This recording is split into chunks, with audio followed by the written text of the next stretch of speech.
മറ്റൊരു പ്രധാനപ്പെട്ട വാർത്തയിലേക്ക്. ദേവസ്വം ബോർഡുകൾക്ക് കീഴിലുള്ള മുഴുവൻ ക്ഷേത്രങ്ങളുടെയും ആസ്തി മൂല്യം തിട്ടപ്പെടുത്താൻ നിർണായക നീക്കവുമായി സംസ്ഥാന സർക്കാർ. കോടിക്കണക്കിന് രൂപ വിലമതിക്കുന്ന 30,000 ഏക്കർ ഭൂമി അന്യാധീനപ്പെട്ടുപോയി എന്ന ജനം TV വാർത്തയ്ക്ക് പിന്നാലെയാണ് നടപടി. ദേവസ്വം ഭൂമിക്ക് പുറമെ സ്വർണം, വെള്ളി ഉൾപ്പെടെയുള്ള വിലപിടിപ്പുള്ള എല്ലാ ആസ്തികളുടെയും വിവരങ്ങൾ ഡിജിറ്റലൈസ് ചെയ്യും. ദേവസ്വം സെക്രട്ടറി ഡോക്ടർ MG രാജമാണിക്യത്തിനാണ് മൂല്യം കണക്കാക്കാനുള്ള ചുമതല. വിവരങ്ങളുമായി അരുൺ കൊടുങ്ങൂർ ചേരുകയാണ്. അരുൺ, ആദ്യം തന്നെ അഭിനന്ദനങ്ങൾ നേരുകയാണ്. ഒരുപക്ഷെ ഈ വലിയൊരു കാട്ടുകൊള്ളയുടെ ഏറ്റവും പ്രധാനപ്പെട്ട വിവരം പ്രേക്ഷകരിൽ എത്തിച്ചത് അരുൺ കൊടുങ്ങൂർ കൂടിയായിരുന്നു. എന്തായാലും നമ്മുടെ വാർത്തയ്ക്ക് നീതി ലഭിക്കാൻ പോവുകയാണ്. എന്തായാലും നിർണായക നീക്കവുമായി സംസ്ഥാന സർക്കാർ എത്തുമ്പോൾ എങ്ങനെയാണ് ഈ കോടിക്കണക്കിന് രൂപ വിലമതിക്കുന്ന ഈ ഭൂമി അന്യാധീനപ്പെട്ടു പോയത്? അത് തിരിച്ചു പിടിക്കാനുള്ള ശ്രമം എങ്ങനെയായിരിക്കും?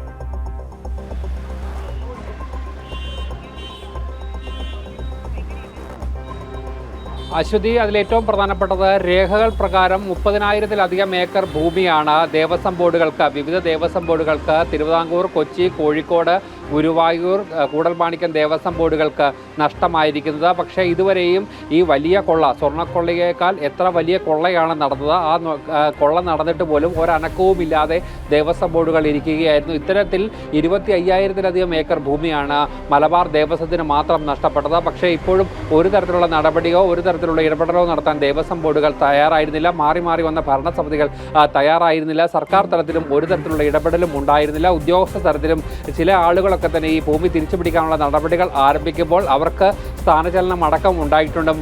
മുന്നോട്ട് പോകാൻ പറ്റാത്തൊരു അനിശ്ചിതത്വത്തിലേക്ക് കാര്യങ്ങൾ എത്തിച്ചു നിൽക്കുകയായിരുന്നു. എന്തായാലും ഇപ്പോൾ സർക്കാർ തലത്തിൽ നമ്മൾ കൃത്യമായ രേഖകളുടെ അടിസ്ഥാനത്തിലായിരുന്നു ഈ വാർത്തകളൊക്കെ തന്നെയും നൽകിയത്. ഒരു മാസത്തോളം നീണ്ട ഒരു വലിയ ക്യാമ്പയിൻ ആയിരുന്നു. മാഫിയ വാഴും ദേവസ്വം എന്നുള്ള ഒരു വലിയ ക്യാമ്പയിനാണ് നമ്മൾ മുന്നോട്ട് വെച്ചത്.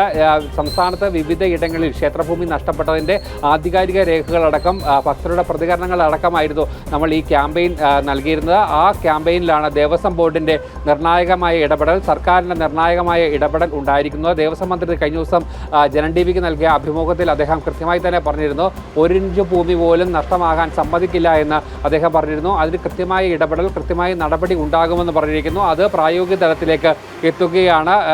സ്വർണം, അതോടൊപ്പം തന്നെ മറ്റ് വിലപിടിപ്പുള്ള വസ്തുക്കൾ, ഭൂമി എന്നിവയുടെ ആസ്തികൾ അത് കൃത്യമായി തന്നെ ദേവസ്വം ബോർഡ് ക്ഷേത്രങ്ങളുടെ കീഴിലുള്ള ആ ആസ്തികൾ കൃത്യമായി തന്നെ രേഖപ്പെടുത്തി അത് ഡിജിറ്റലൈസ് ചെയ്യാനുള്ള ഒരു നടപടിയിലേക്കാണ് ഇപ്പോൾ പോകുന്നത്. അതിൻ്റെ പ്രാരംഭ നടപടികൾ ആരംഭിച്ചിരിക്കുകയാണ്. ദേവസ്വം സെക്രട്ടറിയായ ഡോക്ടർ MG രാജമാണിക്യത്തിനാണ് ഇതിൻ്റെ ചുമതല നൽകിയിരിക്കുന്നത്. ഉടൻ തന്നെ അതിൻ്റെ നടപടിക്രമങ്ങളിലേക്ക് പോകും.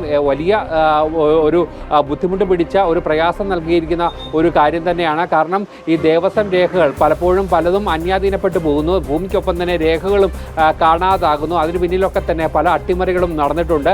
പല ഭൂമികളും തിരിച്ചു പിടിക്കാൻ പോകുമ്പോൾ കൃത്യമായ രേഖകളില്ല എന്ന് കാരണം പറഞ്ഞായിരുന്നു പലതരത്തിലുള്ള നിയമ നടപടികളിലും ദേവസ്വം ബോർഡ് തോറ്റുകൊടുക്കേണ്ടി വന്നിരിക്കുന്നത്. എന്തായാലും ആ വിഷയത്തിൽ കൃത്യമായി തന്നെ ഇടപെട്ടുകൊണ്ട് ഈ രേഖകളൊക്കെ തന്നെ ഡിജിറ്റലൈസ് ചെയ്യാനുള്ള ഒരു നടപടിയിലേക്കാണ് ഇപ്പോൾ സർക്കാർ എത്തിയിരിക്കുന്നത്. MG രാജമാണിക്യം ദേവസ്വം സെക്രട്ടറിക്കാണ് ഇതിൻ്റെ ചുമതല നൽകിയിരിക്കുന്നത്. ഉടൻ തന്നെ ഇതിൻ്റെ നടപടിക്രമങ്ങൾ ആരംഭിക്കും. അതോടൊപ്പം തന്നെ ദേവസ്വം ബോർഡുകളുടെ ആ ആസ്തികൾ സംബന്ധിച്ച വലിയ പരാതികൾ നേരത്തെയും ഉണ്ടായിരുന്നു. ഹൈക്കോടതിയുടെയും അതോടൊപ്പം തന്നെ വലിയ വിമർശനങ്ങൾ ഭക്തജന സംഘടനകളുടെ ഭാഗത്തുനിന്നും വലിയ വിമർശനങ്ങളൊക്കെ തന്നെ ഉണ്ടായ ഒരു പശ്ചാത്തലത്തിൽ കൂടിയാണ് ഈ ഇടപെടൽ നടന്നിരിക്കുന്നത്. എന്തായാലും നമ്മളുടെ ക്യാമ്പയിൻ ഫലം കണ്ടിരിക്കുകയാണ്. അതിൻ്റെ ആദ്യപടി മാത്രമാണ് ആയിരിക്കുന്നത്. പക്ഷേ ഇനി മുന്നോട്ട് പോകുമ്പോൾ ഒരുപാട് പ്രശ്നങ്ങൾ, പ്രതിസന്ധികൾ ഉണ്ടാകാനുള്ള സാധ്യതയുണ്ട്. മുൻപും ഇത്തരത്തിലുള്ള ഭൂമി തിരിച്ചുപിടിക്കുന്നതിനുള്ള ശ്രമങ്ങളൊക്കെ തന്നെ ഉണ്ടായിരുന്നു. പക്ഷേ അത് പാതി വഴിയിൽ അല്ലെങ്കിൽ തുടക്കത്തിൽ തന്നെ ഉപേക്ഷിക്കേണ്ട അവസ്ഥയിലേക്കൊക്കെ തന്നെയായിരുന്നു കാര്യങ്ങൾ എത്തിയിരിക്കുന്നത്. വലിയ സമ്മർദ്ദങ്ങൾ ഈ കർമ്മ പദ്ധതിയുമായി മുന്നോട്ട് പോകുമ്പോൾ വലിയ സമ്മർദ്ദങ്ങളൊക്കെ ഉണ്ടാകാനുള്ള സാധ്യതയുണ്ട്.